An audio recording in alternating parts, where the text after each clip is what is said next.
7 de la mañana, ya casi con 10 minutos, 7 de la mañana con 10, y está con nosotros ya Juan Carlos García Barcal, usted lo conoce muy bien, vale muchísimo la pena, métase a su página, tiene una página y a partir de ahí puede leerlo y puede seguirlo en las redes sociales y son sus iniciales, JCGB, así es como le pone, www.jcgb.mx y ahí va a poder encontrar. Juan Carlos, buenos días, ¿cómo estás? Muy buenos días, bien, aquí, muy temprano. Sí, bueno, sí, para nosotros no, pero... No, es correcto, no, ni para uno, pero sí, para digo, nosotros, aquí en la radio sí. Eso. ¿Cómo están? Qué gusto verlos. Bien, pues mira, desvelados todos por lo que pasó ayer en la noche, pero bueno, es parte del show. Híjole. Que precisamente por eso queremos platicar contigo, porque la idea es que Juan Carlos hoy nos va a contar cómo planear en tiempos de crisis.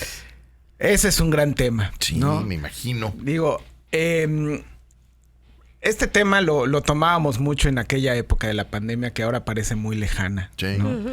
Pero nos enseñó a que tenemos que aprender a vivir en tiempos de crisis, en tiempos de incertidumbre, ¿no? Okay. A mí me gusta más pensar en temas de la incertidumbre porque crisis siempre hay. Bueno, De sí, una sí, u de otra claro. manera siempre Cierto. hay, ¿no? Unos tiempos más que otros, sí, definitivamente. Ahorita sumamos, ¿no?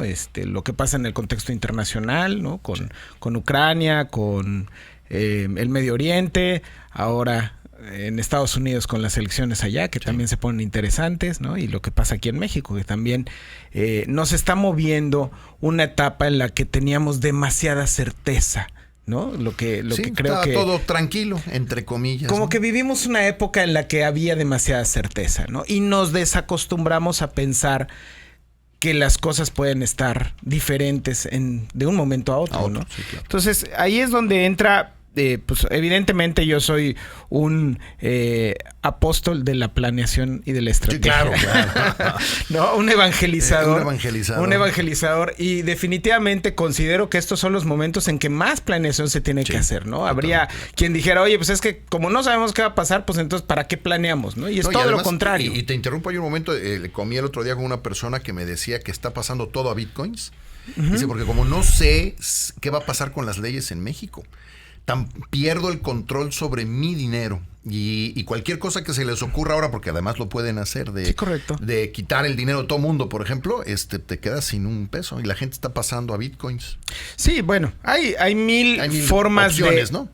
Hay mil formas de reaccionar, sí, ¿no? Creo que aquí lo que procede es lo básico de una planeación es analizar dónde estás parado, ¿no? El análisis situacional, el análisis del entorno es el que amerita precisamente que sea mucho más reflexivo y sobre todo que dibujes los escenarios que más pueden pasar, ¿no? Okay. El ejercicio de planeación en tiempos de incertidumbre precisamente lo que busca es, como no hay un camino cierto, debo de crear diferentes opciones de camino y lo más importante es ponderar la probabilidad de lo que pueda llegar a pasar. Ok. ¿Sí? Pues, para ponerlo en un ejemplo, sería la posibilidad de que yo me quede sin trabajo.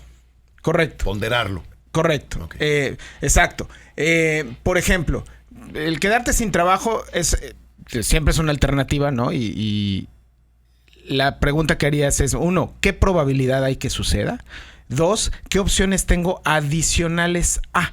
Okay. ¿Me explico? Y entonces ahí es cuando precisamente yo recuerdo al doctor Rafael Rangel, rector del Tecnológico de Monterrey, que decía, en tiempos de crisis lo que mejor te funciona es prepararte. Sí, claro. ¿No? Síguete preparando porque cuando salga la crisis, tú vas a ser uno de los que van a tener más opciones por las diferentes características que puedas tener. Si durante el tiempo de crisis tú te preparaste en mejorar tu inglés, pues cuando termine la crisis y las empresas empiecen a recontratar gente, pues tú vas a destacar de los otros, ¿no? Entonces... Los escucho hablar y solamente viene una frase a mi cabeza. Tolerancia a la frustración. Sí. Es decir, si todos los escenarios que estoy planeando no se dan, tiene que ser una empresa o una persona con un amplio sentido de tolerancia a la frustración de que lo que yo pensé que iba a suceder no sucedió. Pero es mejor 1000 veces que tú tengas un escenario para ver por si pasa, a que si pasa no lo tengas. Sí. O sea, ahí sí tu tolerancia a la frustración estaría peor. ¿Me explico? Sí. Entonces, es cierto que también hay que cuidar que no te dé una parálisis por análisis, que luego ya no hagas nada. Pero el generar los escenarios y sobre todo tener la reflexión de decir, ¿de verdad esto tiene una posibilidad de que suceda o no? Okay. Porque si no, sí te llega a suceder que vas a decir es que como todos los escenarios son terribles, pues entonces no hagamos nada, ¿no? Sino más bien tener esa capacidad de decir, a ver, quedarse sin trabajo es un extremo, ¿no? Sí. ¿Qué puede llegar a pasar? Pues puede pasar que nos digan a todos, oye, vamos a bajar el sueldo, como pasó en más empresas pasó que a la gente le dijeron, oye, vamos a bajar un poquito y todos nos vamos a emparejar, que la gente que realmente perdió el empleo, ¿no? Aunque sí hubimos muchos, ¿no? En aquellas situaciones, ¿no? Entonces, por eso es importante decir, bueno, ¿el escenario cuál es? ¿Perder el empleo o que no haya un crecimiento en los próximos años? Y me voy a mantener ahí, yo tenía expectativas de mejorar y no voy a subir. ¿Cuántos escenarios son sanos vislumbrar?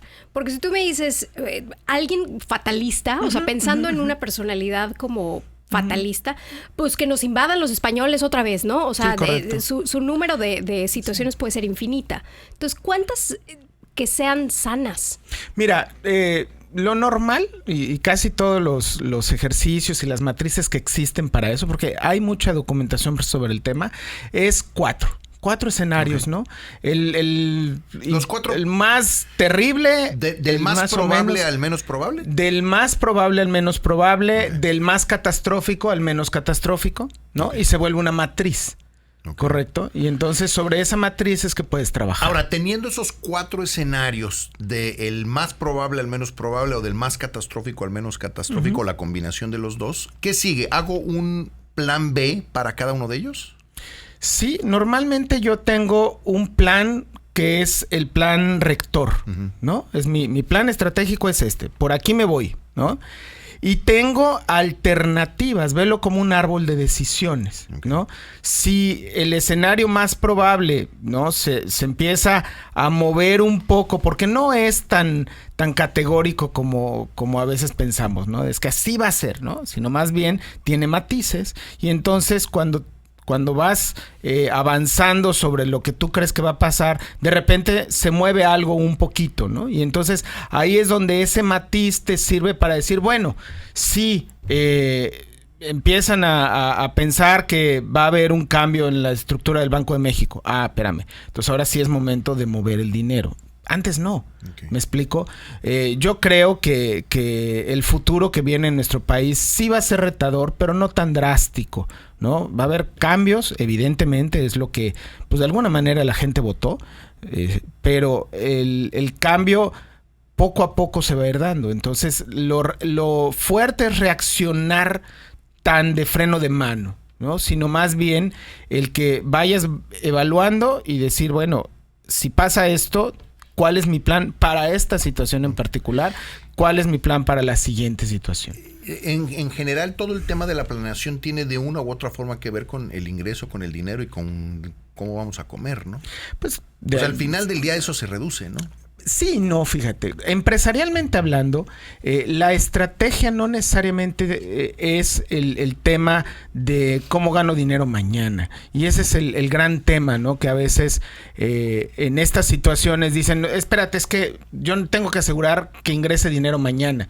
Pues sí, pero si tú no preparas a la organización para los posibles futuros que hay, pues cuando lleguen esos futuros simplemente no vas a estar listo. Entonces, más bien la planeación estratégica es quedar muy claro dónde quieres estar, ¿no? Oye, yo quiero lograr que la empresa sea de 2 veces el tamaño que es hoy, ¿ok?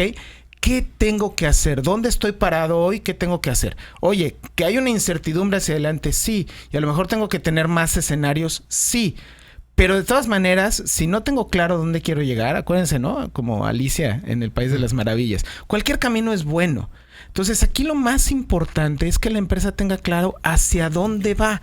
Porque si no, la indecisión es una mala decisión. ¿Ok? El no actuar es una decisión que va en contra de lo natural de una organización, de una empresa, que es crecer. Digo, ese es un punto que yo se lo digo mucho a los alumnos. A ver, la razón de ser de una empresa es crecer y ganar dinero. mantenerse como está es una decisión de no crecer. ¿Sí? Sí, Y ese siempre es un peligro. Ok. Totalmente. Bueno, pues Juan Carlos. Ahí lo tiene. No sé por qué lo sentí como empresa/persona. Sí, también. La persona Aplica, ¿no? también También. aplica mucho, evidentemente. Sí, no, por eso decía lo de quedarte sin trabajo. Sí. Entonces, porque al final, pues, la verdad es que la mayoría estamos, pues, trabajando para tener comida mañana. Sí, evidentemente, ¿no? Nada más que acuérdense que Warren Buffett decía, ¿no? Las crisis, en las crisis algunos se ponen a llorar y otros venden pañuelos. Exacto. ¿No? Entonces, en tiempos de crisis lo que más funciona, también decía Darwin, que sobreviva el más fuerte. Exacto. Entonces, prepárate, anticípate, hazte más fuerte porque pues ahí es donde los que estén más preparados más van a sobrevivir. Pues sí. Bueno. Juan Carlos, te encontramos en la página www.jcgb.mx. Es correcto. Por cualquier cosa. Muchísimas gracias. Bueno, Ahí pues estamos. muchísimas Buen gracias, día. Juan Carlos. Ahí lo tiene, Juan Carlos García Barcala.